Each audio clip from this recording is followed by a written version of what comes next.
Olá, amados, Deus é maravilhoso. Eu quero compartilhar uma mensagem contigo, para você que é casado, para você e seu cônjuge.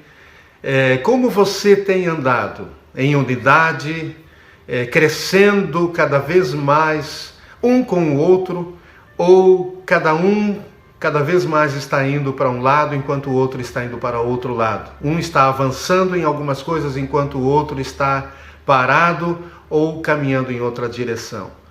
A unidade do Espírito é uma mensagem e é um princípio espiritual que Deus quer ativar no seu coração, na sua vida e também no seu casamento. Essa mensagem eu quero compartilhar contigo agora. Fique aqui comigo e receba no seu coração a mensagem que Deus tem para você.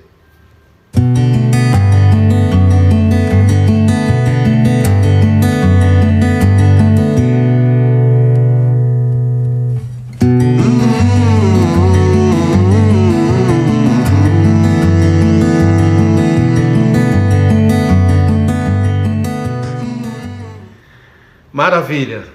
Em Efésios capítulo 4, versículos 2 e 3, o apóstolo Paulo está dizendo o seguinte: com toda a humildade e mansidão, com longanimidade, suportando uns aos outros em amor, fazendo tudo para preservar a unidade do Espírito no vínculo da paz. Nesses dias, o espírito de divisão tem trabalhado para enfraquecer a vida dos cristãos, das famílias, da igreja do Senhor Jesus. Mas o Espírito Santo está ativando cada vez mais o espírito de unidade, a unidade do Espírito.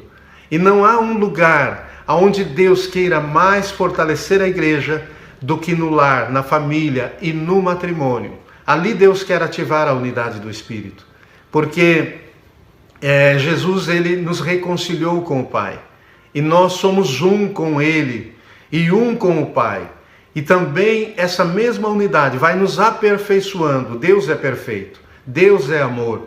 Nós não éramos perfeitos e não somos perfeitos e também não sabíamos amar.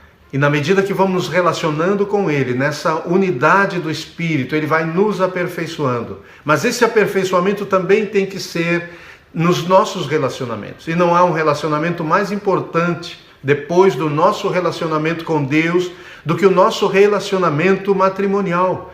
O nosso cônjuge é a pessoa mais importante depois de Jesus, que devemos aprender a amar e devemos aprender a caminhar em unidade. Por isso Paulo está falando aqui para a igreja que eles devem ter uma nova postura, uma postura diferente do que tinham antes, quando eram gentios, quando não eram filhos de Deus. E ele diz que eles devem preservar a unidade pelo vínculo da paz. Então, a paz, na verdade, produz um ambiente adequado para que a unidade do Espírito ela cresça. O Espírito Santo veio para unir o homem com Deus e depois o homem consigo mesmo e o homem com o seu semelhante. E não há um semelhante mais importante para o homem casado, para a mulher casada, do que o seu cônjuge.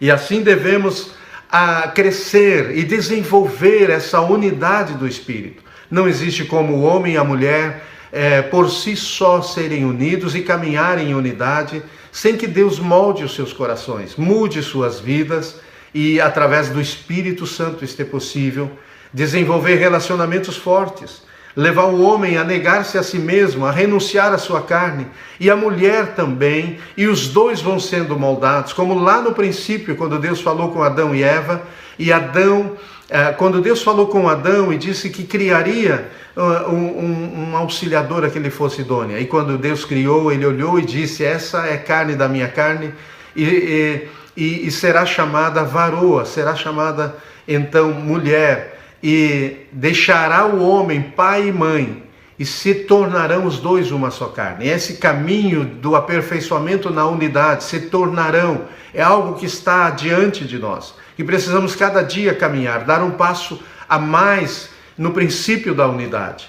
Então há muitas coisas que os casais não conversam, não têm um coração aberto, e o Espírito Santo está mexendo nesses dias, levando você a lidar com as diferenças, com aquilo que te ofende em relação à sua esposa, aquilo que te ofende em relação ao seu marido, porque o espírito de divisão se alimenta daquilo que faz com que vocês se separem, vocês esfriem o relacionamento um para com o outro. Mas Paulo está dizendo que devemos ser cheios de humildade, mansidão e longanimidade.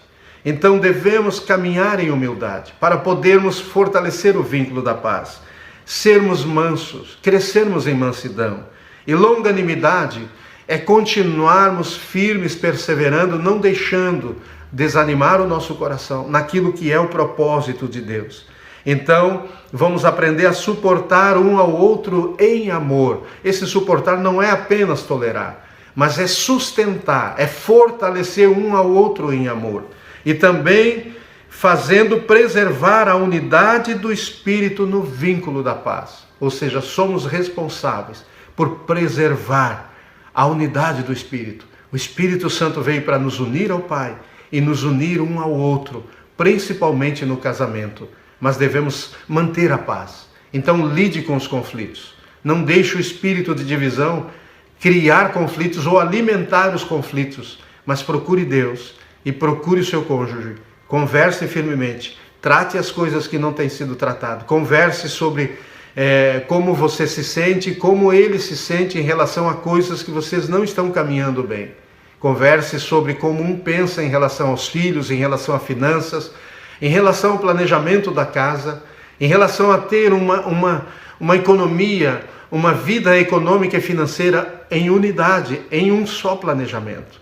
Não deixe a sua cabeça reinar sobre o seu cônjuge se Cristo não está reinando sobre você. Então converse os dois em unidade. Não tente impor a sua vontade. Esse é um tempo de preservar a unidade do Espírito. Chame o Espírito Santo para vir ajudar vocês. Chame o Espírito Santo para vir quebrantar o seu coração, para que você olhe o seu cônjuge como Deus gostaria que você olhasse. Que Deus abençoe sua vida, o seu casamento, a sua família e as suas finanças, em nome de Jesus.